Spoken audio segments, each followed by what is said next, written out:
Swastiastu. Perkenalkan, saya Kesa Adibakta. Saya perwakilan dari kelompok 5, metode perancangan 1. Nah, pada kesempatan malam ini, saya mendapat kesempatan untuk mewawancarai seorang arsitek yang bernama Bapak Ngurah Bulasari. Bapak Ngurah Bulasari sendiri memiliki beberapa karya arsitektur di Bali dan memiliki sebuah studio arsitektur yang bernama Esa Design. Nah, selamat malam Pak Ngurah. Ya, selamat malam, Dik. Terima kasih atas waktunya yang diberikan untuk kami untuk diwawancarai. Ya, sama-sama. Nah, pada kesempatan ini saya ingin bertanya nih Pak, ke Bapak. Untuk yang pertama nih, pertanyaan pertama, mengapa Bapak memilih menjadi seorang arsitek? Ya, Bapak memilih sebagai seorang arsitek karena sedari kecil Bapak itu suka menggambar. Akhirnya ketika tamat SMA, akhirnya Bapak putuskan untuk kuliah di Fakultas Arsitektur. Ya, akhirnya Bapak jadi arsitek. Berarti emang suka menggambar dari kecil ya Pak? Ya, jadi hobi itu Bapak salurkan dengan profesi arsitektur ini. Untuk alumni sendiri, Bapak alumni dari Udayana. dari Bapak angkatan 90. arsitektur ya. Nah, untuk pertanyaan yang kedua ini, setelah menyelesaikan bangku perkuliahan nih Pak, apakah Bapak langsung bekerja? Kalau iya, di suatu perusahaan atau studio sendiri, dan bagaimana pengalamannya di sana?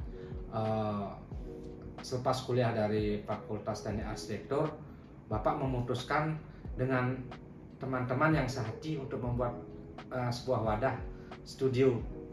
Jadi bersama teman-teman Bapak membuat studio Esa Design dan ya beruntung mendapatkan beberapa job yang bisa Bapak kerjakan. Jobnya itu seperti apa ya Pak? Ya, kadang-kadang perencanaan arsitektur, kadang-kadang juga jika dipercaya langsung pelaksanaannya Bapak ambil juga. Yang penting itu masih dalam bidang bangun-membangun. Oke deh. Lalu untuk yang ketiga nih Pak, untuk apa proyek pertama Bapak dan bagaimana pengalaman Bapak dari proyek pertama tersebut? Selepas dari Fakultas Teknik Arsitektur itu Bapak membuat studio dan sangat beruntung Bapak pada saat itu proyek pertama yang Bapak kerjakan itu adalah Bapak mendesain museum. Museum itu dimiliki oleh Don Antonio Blanco. Jadi proyek itu bernama The Blanco Renaissance Museum yang di dalam bekerja itu Bapak banyak sekali pengalaman karena ownernya sendiri adalah seorang seniman yang bergelar maestro ya. Mungkin adik sendiri sudah tahu beliau itu berdomisili di Penestanan Ubud. Dia merupakan seorang seniman terkenal di tingkat nasional maupun internasional dan Bapak sangat banyak mendapatkan pengalaman ketika mendesain museum beliau itu. Yang lebih dikenal Museum Blanco itu ya Pak ya? Ya, Museum Blanco ya. Iya deh Pak. Lalu untuk pertanyaan selanjutnya yang keempat, menurut Bapak mengapa program ruang itu penting dalam arsitektur? Ya, dalam mendesain arsitektur, desain bangunan, programming itu sangat penting karena di sana kan kita harus pintar ya menyusun ruang-ruang, mengorganisasi ruang-ruang sehingga ruang-ruang itu terbentuk yang bisa memberikan efek positif bagi aktivitas dari bangunan tersebut. Jadi programming itu memang sangat penting, Dik. Oke. Untuk sirkulasi ruangnya juga biar bagus itu maksudnya. Sirkulasi ruang, organisasi ruang. Jadi siapa yang memakai bangunan itu nanti. Jadi benar-benar fungsinya benar-benar terwadahi. Berarti harus dimatangkan dulu ya untuk desain itu ya. Nah, pertanyaan selanjutnya nih, siapa saja arsitek yang menjadi inspirasi Bapak selama ini? Arsitek yang menjadi inspirasi Bapak itu arsitek lawas ya, Dik, ya. Di zaman arsitektur klasik Bapak memang mengidolakan beliau itu dari semenjak Bapak kuliah, Bapak membaca cerita singkat beliau bagaimana beliau menjadi seorang arsitek. Michelangelo itu banyak menghasilkan karya-karya monumental di zamannya seperti St. Peter's Basilica itu. Dia banyak mendesain kubah dengan pilar-pilar besarnya. Kenapa Bapak mengidolakan dia? Karena dia bukan hanya seorang arsitek, dia itu seorang pelukis, seorang pemahat, bahkan seorang penyair. Ya, dia benar-benar seorang seniman. Berarti dia bukan arsitek aja ya, banyak. Iya, ilmunya sangat banyak di kesenian. Iya, dia memang seorang seniman, bisa dikatakan maestro di zaman itu. Jadi Michelangelo itu adalah idola Bapak karena Bapak sendiri memiliki ketertarikan di bidang seni, bukan hanya arsitektur. Oke deh, berarti untuk pertanyaan selanjutnya. Nah, pertanyaan yang keenam, apa proyek Bapak yang menurut Bapak adalah proyek yang terbaik yang pernah Bapak kerjakan dan mengapa proyek tersebut? Ya, kalau menurut Bapak sih, Bapak selalu berusaha ya mendesain yang terbaik. Apapun yang Bapak kerjakan harus baik bagi penghuninya, bagi lingkungannya, dan mungkin ya bisa dikatakan baik dan sangat menantang itu proyek villa ya. Bapak pernah membuat proyek villa di samping museum ini. Bapak mendesain villa. Kenapa Bapak katakan sangat menantang? Karena di dalam bangunan ini sangat kompleks. Ada penghawaannya, ada mechanical electricalnya yang lengkap, ada public poolnya, dan proyek ini berada di pinggir sungai yang memiliki transit yang sangat menantang. Jadi dia berada di tebing yang bukan hanya di tebing,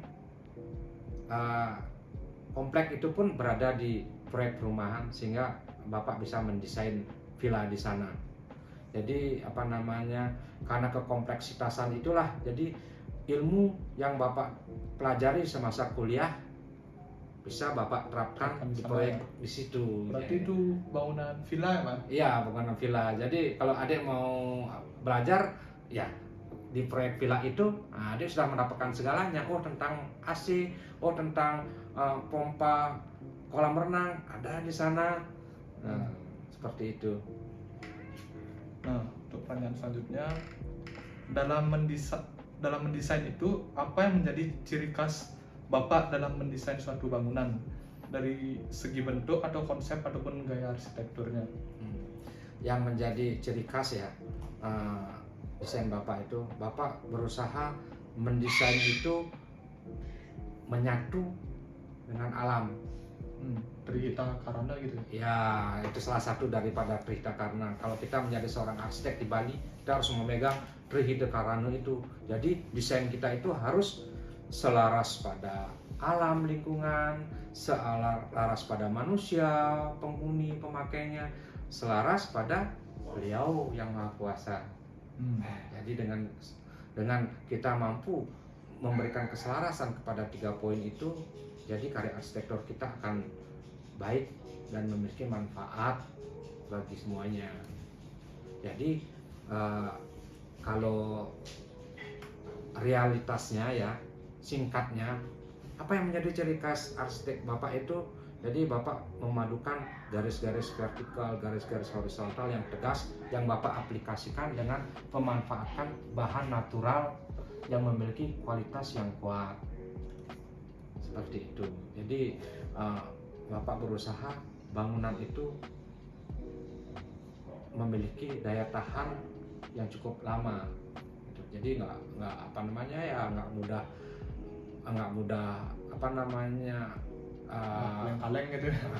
Ya bukan gini. Jadi bangunan itu memang benar-benar dari segi kualitas materialnya kuat dan bermutu. Jadi dalam pemilihan batu alam pun Bapak berusaha memilih batu yang solid. Nah, seperti itu. Jadi desain-desain Bapak itu Bapak banyak memakai material batu alam yang tingkat kekerasannya yang benar-benar mumpuni lah. Gitu. Jadi tidak cepat lekang oleh waktu. Ya, contohnya seperti pemakaian batu tabas, batu bata yang open yang benar-benar kuat gitu. Jadi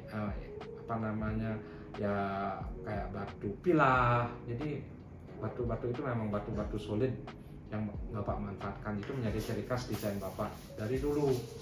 Ya, jadi dari segi arsitektural Bapak memakai desain horizontal dan desain vertikal benar-benar tegas. Seperti itu. Oke deh. Nah, ini ada pertanyaan terakhir nih Pak. Yang terakhir, bagaimana tips untuk teman-teman yang tengah menjalani kuliah di bidang arsitektur agar sukses di perkuliahan maupun saat bekerja mereka nanti? Tipsnya? Ya, baik. Tips dari Bapak ya. Pengalaman Bapak ini dari kuliah sampai sekarang ini agar bisa sukses di studi, sukses di bidang arsitektur adalah satu, adik itu harus disiplin, tidak mudah menyerah, tidak mudah mengeluh. Disiplin, tidak mudah menyerah, tidak mudah mengeluh, dan memanfaatkan waktu sebaik mungkin. Apa yang bisa dikerjakan sekarang, kerjakan sekarang. Andainya adik mendapatkan tugas, jangan menunda waktu. Jadi ada waktu sekarang, kerjakan sekarang. Santainya nanti kalau itu sudah selesai.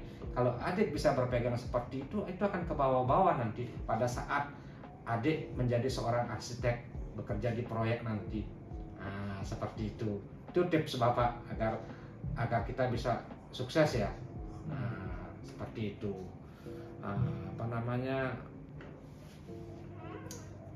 Tips yang kedua, agar bisa baik dalam merencanakan sebuah desain bangunan, adik harus secara visual harus peka. Kemanapun adik pergi, ke pantai, ke pegunungan, ke hotel, ke resort, adik harus peka terhadap lingkungan. Adik harus rasakan, begini ya kalau berada di dalam hotel. Nyamannya begini. Di mana public poolnya di mana, ruang toiletnya di mana. Nah, itu harus adik pelajari sedini mungkin, sehingga nanti pada saat mendesain bangunan adik sudah terasah kepekaannya. Jadi kita bisa mendapatkan referensi dari sana, sehingga ketika ada klien yang menginginkan misalnya adik membuat rumah sakit, adik sudah peka. Ini untuk membuat rumah sakit lobinya harus seperti ini. Jadi pembagian ruang itu sudah terlebih dahulu adik kuasai. Misalnya adik mendesain hotel, lobinya harus seperti apa, public poolnya harus seperti apa, restorannya seperti apa. Nah, itu dimanapun adik pergi, secara visual harus dilatih kepekaan terhadap ruang. Itu tips dari Bapak. Terima kasih atas jawabannya dan tipsnya. Ya, untuk kita. Sama-sama. Semoga adik nanti bisa menerapkan itu. Oke deh. Untuk wawancara saya tutup sampai sini. Untuk Pak Lurah, terima kasih atas waktunya. Pada akhir kata saya ucapkan terima kasih dan Om Santi Santi Santi Om. Om Santi Santi Om.